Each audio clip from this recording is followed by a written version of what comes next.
우크라이나 사태가 장기화되며 러시아의 에너지 무기화로 전 세계의 에너지 가격이 급등하고 있습니다. 그 결과로 전 세계 수많은 나라에서 부작용이 나타나고 있습니다. 대표적으로 얼마 전 디폴트를 선언한 스리랑카는 석유가 부족해 대중교통까지 마비되고 대부분의 회사와 학교도 원격으로 전환했습니다. 그런데 스리랑카와 같은 개발도상국들뿐 아니라 유럽의 선진국들마저 급등하는 에너지 가격에 상당한 어려움을 겪고 있습니다. 얼마 전 유럽연합 집행위원회는 러시아산 석유와 천연가스 의존도를 낮추기 위해 유럽연합 시민들에게 재택근무, 대중교통 이용 등 에너지 절약에 필요한 사항을 권고했습니다.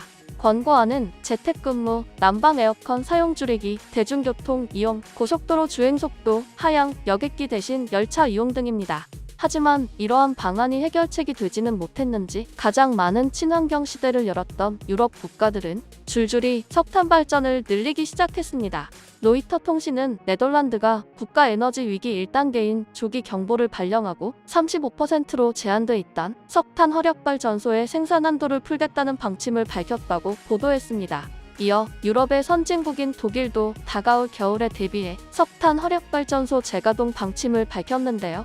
로베르트 하벡 독일 부총리 겸 경제장관은 석탄 화력발전소를 2년 동안 한시적으로 재가동하는 법안을 준비 중이라고 밝혔습니다. 이처럼 현재 러시아의 에너지 공급 중단에 직격탄을 맞은 유럽 국가들은 멈췄던 석탄 발전소를 재가동하는 모습을 보이고 있습니다. 한편 베트남도 에너지 가격 급등으로 엄청난 경제적 피해를 입고 있다고 하는데요. 베트남 수도 하노이가 연일 폭염이 계속되며 전기 공급이 중단돼 시민들이 큰 불편을 겪고 있는 것으로 알려졌습니다. 하노이의 주요 도시인 꺼우저이에 위치한 한 빌딩 관리인은 전기 공급이 30분 만에 재개됐으며 전압 불안정으로 전자기기들이 망가졌다고 말했습니다. 그런데 베트남 내에 전력난이 심각해지자 베트남은 갑자기 한국의 원전 기술을 전수해달라는 말을 합니다. 한국 기업들이 베트남에서 사업을 해 전기 사용량이 많아져 전력난이 발생했으니 원전을 지어달라는 것입니다. 그런데 베트남의 이러한 황당한 발언이 이번이 처음이 아니죠. 사실 지난 2013년 한국은 베트남 원전 건설 계획 사업을 진행했습니다. 2009년 베트남의 원전 프로젝트 발표 이후 2010년 러시아 원전 제조사 로사톰사와 원전 1, 2호를 계약한 데 이어 3, 4호기는 일본과 계약을 체결했고 2013년에는 한국과 계약을 체결한 것입니다. 그러나 베트남은 사고와 막대한 비용 문제를 이유로 원자력 발전소 건설 계획을 돌연 백지화시켰습니다. 따라서 당시 만반의 준비를 하던 한국도 허탈해지는 상황이 되었죠. 당시 베트남 정부는 원전을 건설하지 않더라도 전력 공급엔 큰 문제가 없을 것이라며 향후 15년간 재생에너지 비중을 늘릴 것이라고 말했습니다. 이처럼 자신만만하던 베트남 정부가 전 세계적으로 에너지 가격이 급등하자 다시 원전을 건설하겠다고 하는 것입니다. 베트남의 원전 사업 재가동이 알려지자 러시아, 미국, 프랑스 등 주요 원전 건설 국가들이 손을 내밀고 있지만 현재 베트남 당국은 세계 최고의 원전 기술을 가진 한국이 베트남에서 사업을 한다는 이유로 원전 기술을 전수해주기 바란다고 밝혔습니다. 그런데 현재 한국 기업들은 베트남에 원전을 지어준다면 수주 형식으로 진행해야지 기술 이전 방식은 맞지 않다고 보고 있습니다.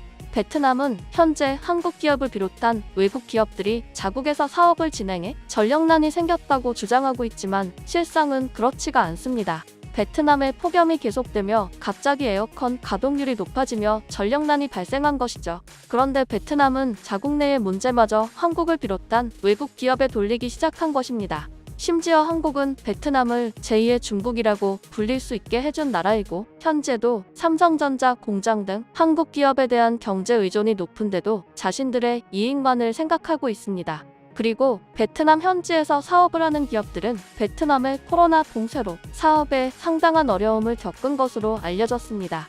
이처럼 베트남의 한국에 대한 갑질이 계속되자 참다 못한 포스코는 베트남의 석탄 발전 사업 지분 매각을 검토한다고 밝혔습니다. 포스코는 공식적으로 지분 매각의 이유로 베트남을 비롯한 세계 각국이 기후변화 대응을 위해 석탄 발전에 부정적인 입장을 보이고 있는 데다 포스코에너지 자체적으로도 ESG 경영을 강화하기 위해 석탄 발전 사업 비중을 줄여나가야 하기 때문이라고 했는데요. 하지만 실질적인 이유는 베트남에서 사업을 계속하면 할수록 낮은 수준의 인프라와 잦은 봉쇄에 스트레스만 쌓여 눈앞의 이익을 버리고서라도 매각을 검토하는 것으로 알려졌습니다. 그런데 베트남의 사업을 철수하는 기업이 포스코뿐만이 아니라고 하는데요. 작년에는 미국 에너지 기업 AES가 베트남 석탄 화력 발전 사업에서의 철수를 밝혔습니다. AES에 따르면 베트남 북부 꽝민성 몽중투 석탄 화력 발전소 보유 지분 51% 전량을 미국계 투자 컨소시엄에 매각했습니다. 그런데 앞선 미국 에너지 기업 AES의 철수에 이어 포스코의 철수 계획까지 밝혀지자 베트남은 상당히 걱정하고 있는데요. 왜냐하면 미국 에너지 기업 AES가 철수를 선언했던 몽중투 석탄 발전소 사업의 공동 투자 회사가 바로 포스코이기 때문입니다. 이렇게 두 회사가 모두 손을 떼게 된다면 가뜩이나 전력이 부족한 베트남 입장에서는 더욱 심각한 전력 부족 상황을 맞을 수 있는 것입니다. 아직 원전도 없는 상태에서 석탄 발전소마저 부족해진다면 베트남은 전력난을 해결하기 더욱 어려워지게 되는 것이죠. 현재 베트남의 최대 전원은 발전량의 57.1%를 차지하는 석탄인 점을 생각하면 현재의 어려움은 빙산의 일각일지도 모릅니다. 한편 외신들은 이와 같은 세계 에너지 기업들의 철수는 베트남 자신이 불러온 상황이라고 하는데요. 아무런 대비도 없는 상황에서 석탄 발전을 줄이고 재생에너지로의 전환을 결정했다는 것입니다. 실제로 현재 베트남의 재생에너지 비중은 1%도 되지 않습니다. 그러나 2019년 초안이 공개된 2021에서 2030 제8차 전력개발 계획에 따르면 재생에너지 발전량 비중은 2030년 10.7%까지 늘어날 예정이라고 선언한 상태입니다.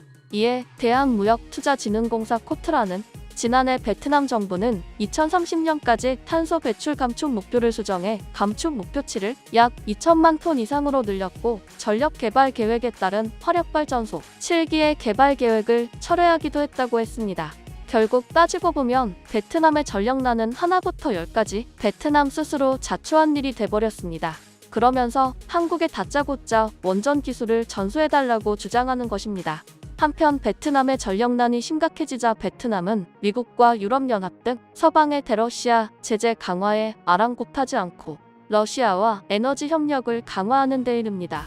베트남 국영 석유 가스그룹 페트로베트남은 최근 러시아 에너지 기업들과 석유, 가스 탐사, 처리 및 전력, 신재생 에너지에 대한 협력을 논의했다고 외신은 보도했습니다. 베트남은 서방의 테러 제재에도 불구하고 러시아와 에너지 협상을 하는 동시에 경제 발전은 한국이 해줬는데 국제 외교는 일본과 하고 있습니다. 지난달 판민진 총리와 기시다 총리는 1일 하노이 주석궁에서 정상회담을 갖고 양국 간 협력을 강화하고 전략적 협력 관계를 격상하기로 합의했으며 베트남 일본 정상회담이 끝난 후 양국은 22건의 협력 협정을 체결했습니다. 그런데 베트남은 러시아와 에너지 협력을 하면서 기시다 일본 총리와의 대화에서는 우크라이나 편을 들었는데요. 우크라이나 관련해 두 정상은 국제법의 기본 원칙과 유엔 헌장을 존중할 것을 촉구하며 관련 당사자들이 국제관계에 있어 무력을 사용하거나 사용하겠다고 위협해서는 안 된다고 강조했습니다. 이런 모습을 보자니 한국 기업들을 상대로 매번 갑질을 하는 베트남의 이중적인 모습은 변하지 않는 것으로 판단됩니다. 그런데 한국은 무시하고 일본과는 소통하는 베트남의 모습이 한편으로는 이해가 가지 않는데요. 앞서 베트남이 원전 건설을 중단했던 것도 일본의 후쿠시마 원전 이후 원전의 안전성이 의심을 받으면서였으며 일본은 지난 2015년 베트남 노동자들에게 사전 설명도 없이 방사능 오염 제거 작업을 시켰습니다. 당시 베트남 노동자들은 철근 시공 같은 전문 기술을 배우기 위해 일본에 왔지만 실제로는 방사능 오염 제거 작업을 뜻하는 제염 작업을 주로 시켰다. 심지어 위험한 일이라는 설명도 전혀 없었다고 말했습니다. 원래 그들은 기술을 배우면서 일하는 대신 체류 자격을 얻는 일본의 기능실습생 제도를 통해 일본에 왔습니다. 하지만 그들은 후쿠시마 원전에서 불과 5km 떨어진 나미의 마을에서 방사능 오염 제거 작업과 배관 공사에 투입됐다고 전해졌습니다. 심지어 해당 회사는 작업에 필요한 필수적인 사전 교육도 실시하지 않았고 임금도 비슷한 일을 하는 일본인들보다 훨씬 적게 지급한 것으로 드러났습니다. 그럼에도 베트남은 일본과는 정상회담을 하며 좋은 관계를 유지하고 베트남의 경제를 이끌어준 한국을 상대로는 원전 기술을 전수해달라며 어이없는 태도를 보이고 있습니다.